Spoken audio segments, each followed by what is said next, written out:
my goodness. That's not something I want to picture, especially knowing the context of why he's called Ladybug. Disgusting, disgusting. It's okay. It's okay. We'll make it. Let's continue. Goodness. I'm traumatized. Now we all be traumatized together, and we're going to trauma bond over this video. Keep it 100, I be feeling like Campbell soup over white rice, baked chicken with the skin on, yeah, Lowry's with black pepper, I'm fully seasoned with laughter. What's up, y'all? So today we're going to talk about the very disturbing reason why Lindsey Graham got the nickname Ladybug, and fair warning, it's extremely disturbing, and once you hear it, you unfortunately can't unhear it. So we're gonna get started, and so I don't really want to talk about this cretin too much because he was a despicable, evil person. So I don't want to waste many videos on him. So I'm just going to say right off the bat, since he died, he was he was in the Senate. His sister will be replacing him in the Senate. So I'm not going to make a whole video about that because I don't want to talk about it anymore. But unfortunately, I have to talk about him just one more time because of all of the people who were saying things like, don't talk bad about the dead, those type of people.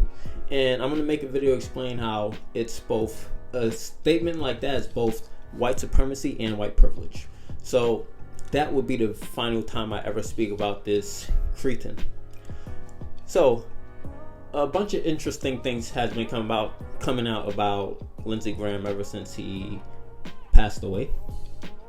And one of the things that's been pretty interesting is that now he's dead, the NDAAs are no longer enforceable. So people are talking about him. So this is an Instagram post by someone named James is Smiling.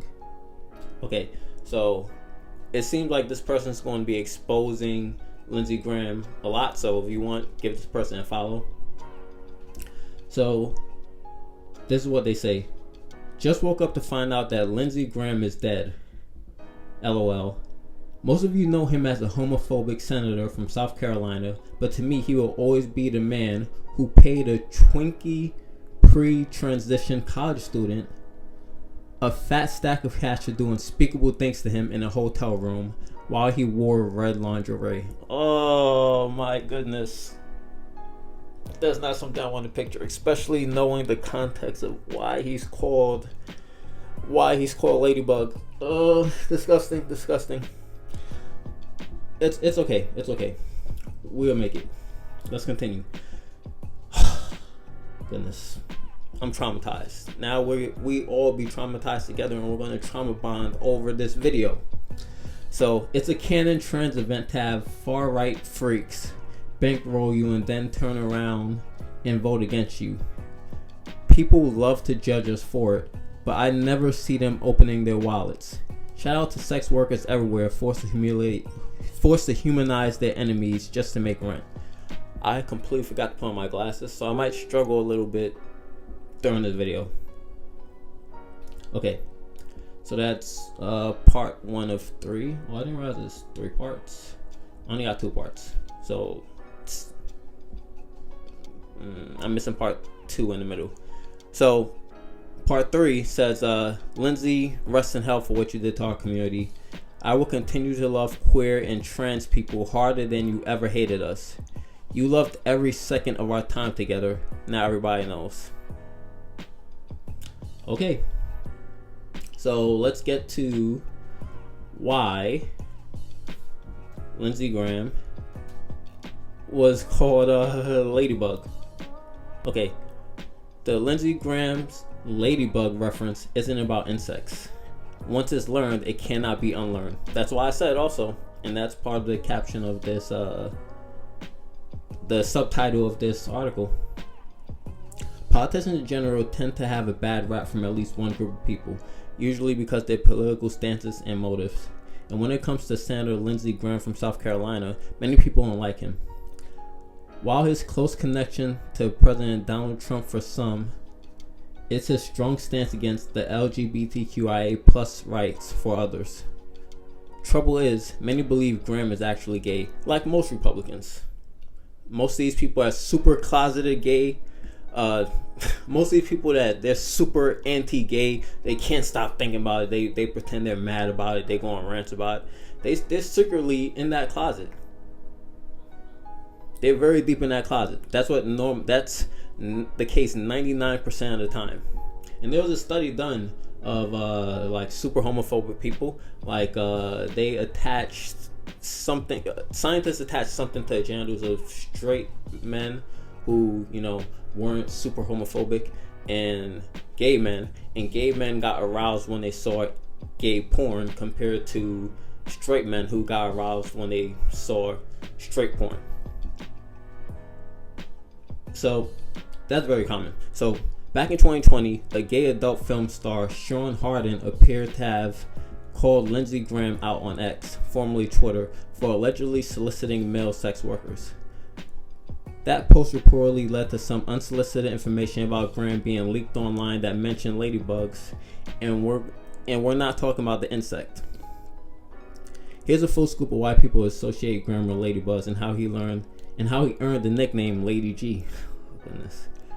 Why do people connect Lindsey Graham with ladybugs?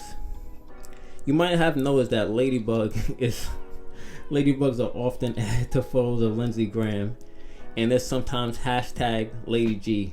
And there's a reason that, but it's not a good one. I think they meant there's a reason for that. Okay, and it's not a good one. Let's step back for a minute. Though you understand how it all connects. Let's step back for a minute though, so you understand how it all connects. We mentioned in 2020 that gay adult film star Sean Harden reportedly posted a tweet calling out Republican senator, though he didn't refer to him by name. Here's what Harden's post read. There's a homophobic Republican senator who is no better than Trump, who keeps passing legislation that is damaging the LGBT and minority communities. Every sex worker I know has been hired by this man, wondering if enough of us spoke out that could get him out of office. I cannot do this alone. If you'd be willing to stand with me against LG, please let me know. Okay? If you know anything about Graham, you know he doesn't support the LGBTQIA bills and even pushes back against those who try to get the bar to move forward for his community. However, there has been no confirmation that Harden's allegations are accurate or that LG actually refers to Lindsey Graham, but there are many under the impression it's about him. After the post, someone came out with a very concerning post on their own, also believed to be about Graham. But again, there's no confirmation. Allegedly. We don't have to say allegedly anymore because he's gone. This person, presumably a male sex worker, claimed that they had an encounter with a person Harden referenced, which is, again, allegedly Graham. That person encounter explains where the ladybugs come into the picture. Oh boy. Get ready for this. They wrote a post which has been shared by TikToker Punchy Peach. When I came out the bathroom, he was on the bed naked on all fours. Oh my goodness. Another thing I do not want to have burned into my mind. Okay, let's continue. Let's get through this. I noted that there were dark marks around his anus, and I asked if he showered. He said yes. At least he showered. I asked if it was okay if I wipe him down. He said, sure. I wet a face towel and wiped between his buttocks, and nothing was coming off. That's good. At least he didn't shit himself. He properly wiped. Guess that's a compliment. Then I realized that his taint wasn't just dirty, it was full of moles. And here's where it comes. They continued, dark moles in dense clusters up and down the length of his taint. Aw, he said, hope you don't mind. And at this point, you might see where the ladybugs come in, but if not, here it is. The male then said, those are just my little ladybugs. Oh, it's disgusting. Now that the image is etched in your brain, let's move on. Okay, we don't gotta continue. We don't gotta continue reading that. I don't want to read anymore. If you want to see the whole Lady G and everything, and you can. I'm gonna link it below so you can continue to read it. But I no longer want to continue talking about Lady G, Ladybugs, any of that. Okay. So, Lindsey Graham was an evil, despicable person, and it's quite obvious if you follow anything about his voting records, things he said about Palestinians, things he said about the LGBT community, things he said about minorities, black people, immigrants. He was a terrible person. I'm not going to sugarcoat it just because someone says, oh, because he died, you're supposed to talk nice. That's complete foolishness. But there's people who feel they have to talk nice about a politician if they died, or talk nice about their colleagues because they died. I don't believe in that. I never believe in that. I believe if you're a good person, when you die, people are going to talk about you in a good, positive way. And you probably deserve to be talked about in a good, positive way if you made a positive impact. If you made a negative impact, you shouldn't be talked about in a negative way. So, Senator Cory Booker, New Jersey senator, you don't have to suck the nuts of these evil politicians. You don't. I promise you don't have to do that. Go up to Lindsey Graham, and I'm a brand new senator, determined to do something about mass incarceration. And I hear through Dick Durbin and others that he's the guy to work with. And I say, Mr. Graham, sir, I'd like to work with you on criminal justice reform. He seems almost amused by what I said. He goes, Cory, do you understand? I'm in a primary right now, and I'm running against a guy who is batshit crazy. I can't even so much as talk to you right now. Get out of here, man. Come back to me after my primary. And I laughed and came back to him after the primary. And true to his word, he rolled up his sleeves and we went to work. And thanks to him and Dick Durbin and some other Senate heroes, our bill became the First Step Act after years, 2 presidents, 2 Congresses, and became law. One of my favorite moments in that negotiation was at the last minute, I'm trying to force one more thing into that bill. This has to do with children being put in solitary confinement. And I am going at it with this White House official who says, no, hard no. And we're almost yelling at each other. And then he says, I'm going to get Lindsey Graham on the phone and he will tell you. And so he gets the White House operator to connect Lindsey Graham onto the phone. And Lindsey Graham listens for maybe a hot second and then interrupts the guy and says, are you kidding me? We need Cory Booker to get this bill done. We can't do it without him. Give him what he wants.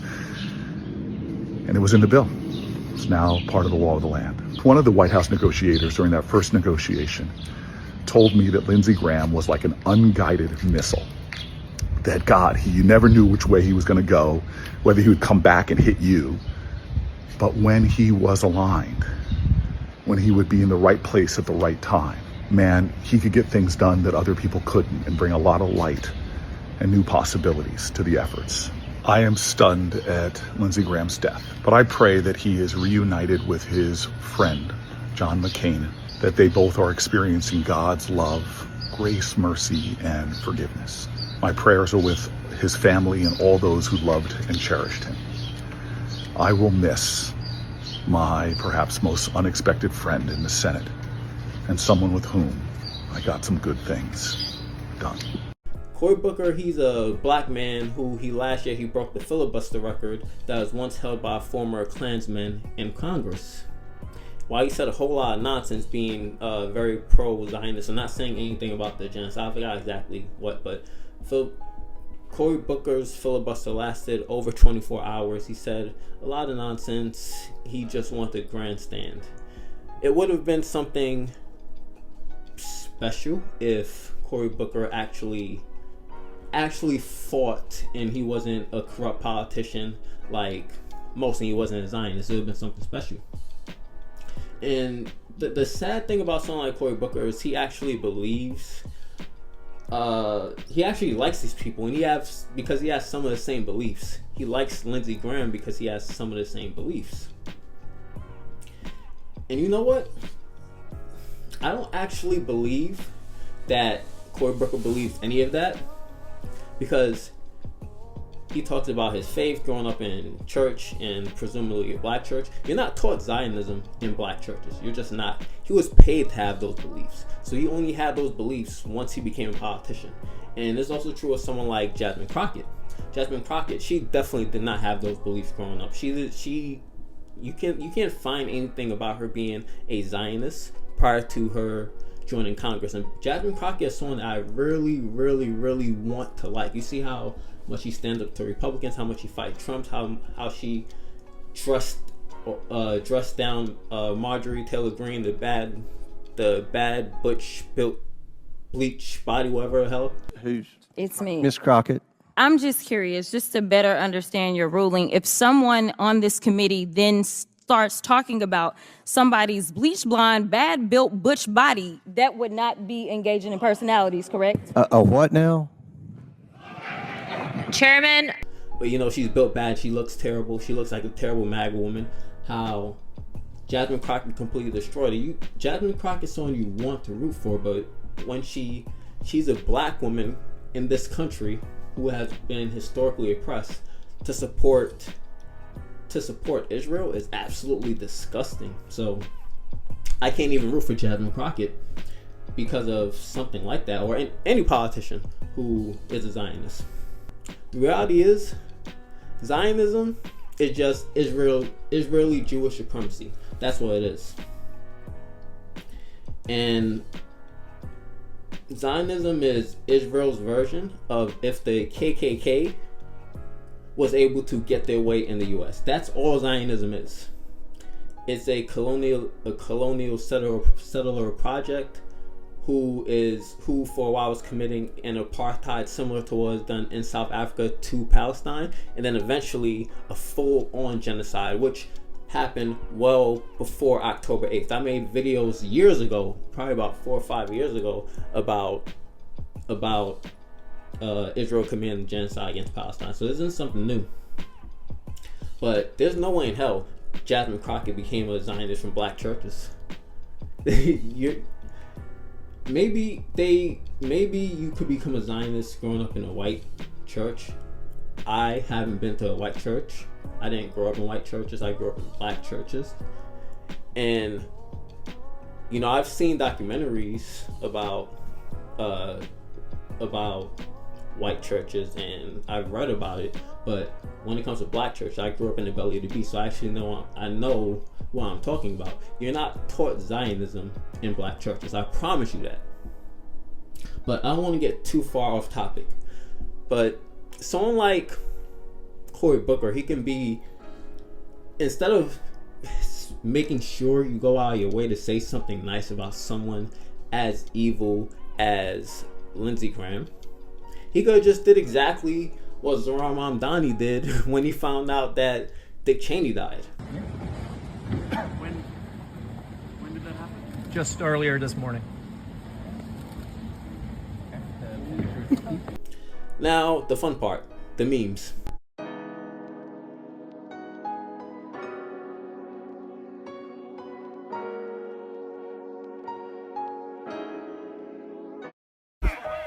Well, I've been stacking up.